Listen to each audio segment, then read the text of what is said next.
I started when my wife and I built this house on the lake. I immediately put a bar downstairs and I said, you know what, I'm going to get back into the home brewing again. So I started brewing it with my brother and my father. Helped me build this nice, fancy electrical brew house, and I was making a lot of beer. I was making 200 gallons a year, and people were just drinking it for free. And somebody said to me, hey, why don't you start a brewery?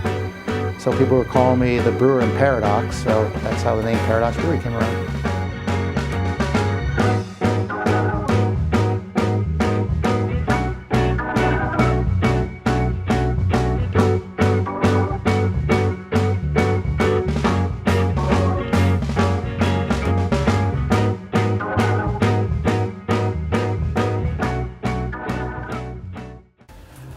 I got involved in home brewing after I got back from the service. I had a 2-year degree, so I went back and finished up my degree at college. I bumped into an old friend of mine from the service, and his parents, well, his father and his brother were home brewing. So we thought it'd be a neat idea, a way to save money. It's actually a hell of a lot more expensive to home brew than it is to go to the store and buy a 6-pack. I was actually in a homebrew club in New York City with Garrett Oliver. If anybody knows who Garrett Oliver is the brewmaster for Brooklyn Brewery. So we're ahead of what we thought craft beer would be today. Craft beer has grown crazy. At that time, it was just a hobby for most people. And a lot of those people that started a long, long time ago, like Stone Brewery and the rest, these guys were homebrewers back in the 80s. Main role would, I guess, be a little bit of everything. Everything from like wort production, packaging, cellar work and transfers, but I guess just basically, you know, working to make sure we're getting out the beer we need to and the time we need to. My main role is quality control, collect all the data on all our batches of beer, do all the microbiology on it. I plate out all our beer, our bottles and cans. I make sure are clean and ready to go for release without any contamination. My name's Dave. I'm the VP of Sales, and my job is to work with the distributors as well as our production staff here, the brewers, to make sure that we are providing as much beer as we can to satisfy their demands. And Paradox has absolutely been on fire, especially the beaver bite and the overbite. So I want to make sure that the guys are brewing enough to fill the orders that the distributor are asking for. Something that makes us somewhat unique and relevant, actually, is we have a farm brewer's license, so we're using ingredients from New York State. Like the variety we brew, we try to do usually upwards of 48 different beers a year. So we're always experimenting. We always have something new coming out. We're always, you know, kind of learning and growing as brewers. Every beer has its own scenario. Like right now I'm drinking the current weather, which is a dry hop kettle sour, which those styles of beers I'm really into because it's low alcohol, easy to drink. It's got a lot of the fruity flavors in it. But also this time of year, some of the bigger beers like stouts and barley wines are nice to drink when it's cold out. I tend to gravitate more towards like the sour and wild stuff. I get more excited about that. I think I knew pretty well what I was getting into before I started. I maybe thought it would be a little more glamorous than it actually is.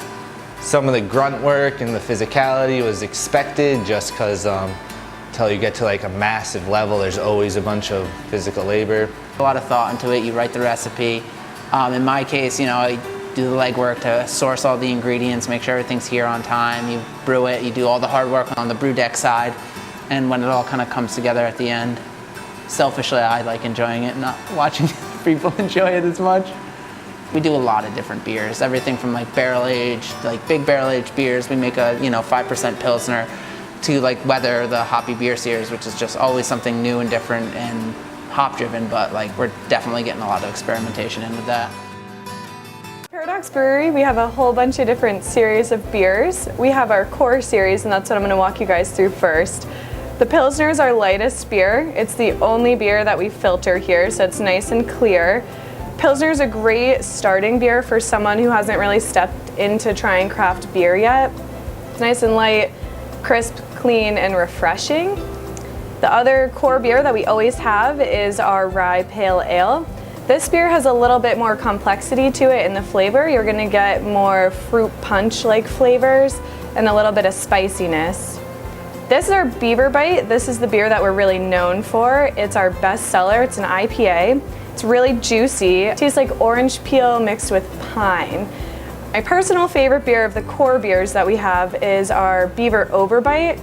This beer is a double IPA. It's 8.2% in alcohol, but it's super smooth. So when you drink it, you would never know that it's a high alcohol content beer. It's like a pineapple juice bomb, and I love it. This is my favorite.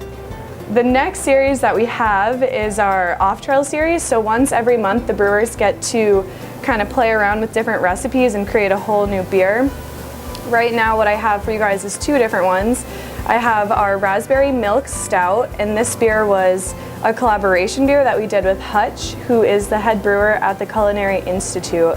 They put a ton of raspberries into this guy, and then it has nice nutty undertones to it as well. The current off-trail beer that we have is our Brown Ale, which is right here. Don't let the darkness and color scare you away and make you think it's a really heavy flavor. It's actually light, chocolatey, roasty, really good on a cold day. One of the other series that we have at Paradox Brewery is the Forever Wild series, and this is when the brewers get to play with wild yeast and just create a totally unique recipe. Right now what I have for you guys is the Brett Pale Ale. We call this beer a purple jammy banger. We love it. It's very berry forward, a little bit tart, extremely drinkable. It's just a really fun beer, really pretty color as well. We also have a rotating hoppy beer series. So for those of you who like hoppy beers like IPAs, our weather series is perfect for you to try. Like the weather outside, you never know what you're gonna get. So every month the brewers play with a different hop variety, a different hop content, and make a nice beer. Southern Hemisphere, this is a very juicy double IPA. It's melony. It's kind of got this tropical backbone to it, so you can sip on it like it's juice and just imagine you're in the tropics. Southern Hemisphere is one of those beers that the beer nerds and geeks kind of run to the craft beer stores to get when it's on the shelf. Very enjoyable, very drinkable. It's one of, I think, the brewers' favorite beers that they make here.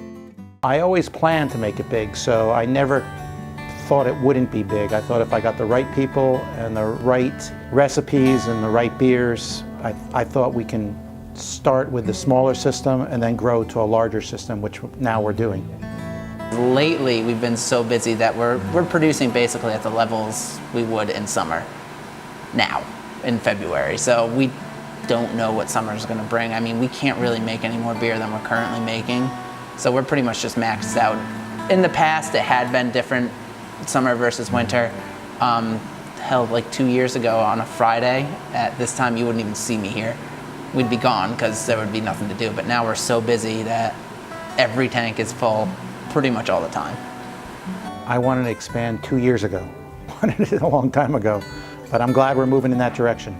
Well, a lot of small breweries start off and scramble, and they try to spread out as far as they can left and right, and they're 2 inches deep and a mile wide. What we're trying to do here is we're trying to take care of our backyard first. So it'll be all New York State first. It'll be within 100 miles of the brewery first, and then we'll build from there and work our way out. We don't want to grow too fast. We've already got a really strong following. The name's good, the reputation's good, the consistency of the beer has been terrific. So I don't want to go too wide and then have to backtrack. And when the brewery's done, we're going to provide 40 to 60 jobs. Most of the people that come into the tasting room are locals or on their way up north or on their way south. We do an awful lot in the Lake Placid area. We do a lot in the Scroon Lake area, a lot in the Adirondacks area. So it's very local dependent. Giving jobs to individuals. I like the fact that we're actually out there and they're employed by us, they're dependent on us, you know, for a job, and I get a kick out of that. People I work with are great, which is something you can never pass on, to the relationships you make. The people that came on with us for the new brewery, they just liked our product and they came to us. They came to us and saying, you know, we would like to invest in you. We think you have a good product. We see how hard Joni and I and my team works, and they came to us. We didn't come to them. The challenge is to control spending, grow in a nice way that we're not putting out too much money, and be profitable. I'm still nervous. I'm nervous about everything. I think we're going to be successful. Like, again, that's because of the team that we have. There's a lot of breweries out there. There's a lot of good ones, and there's other ones. So, you know, I think a lot of people are trying to get into this. I think that people are getting this craze, like, hey, craft beer, I got to get into this. I'm going to make tons of money. I'm going to do it. Unless you have the passion for brewing and you understand what type of commitment you have to do, you've got to be really careful. I think we're going to have a shakeup in the industry over the next 10 years because there are a lot of craft breweries opening up. Since my early drinking days, I generally gravitated more towards, craft beer, fuller flavored beer. I had older siblings who guided me towards that. Off the record, I wanted to say who would buy me whatever beer I wanted. I don't have a favorite beer. I like all beer, from Pilsners to IPAs to Belgians to stouts. I'm still trying to get my taste buds around the wild beers and the sours. My favorite is the red. I'm drinking Southern Hemisphere right now, so we'll go with that.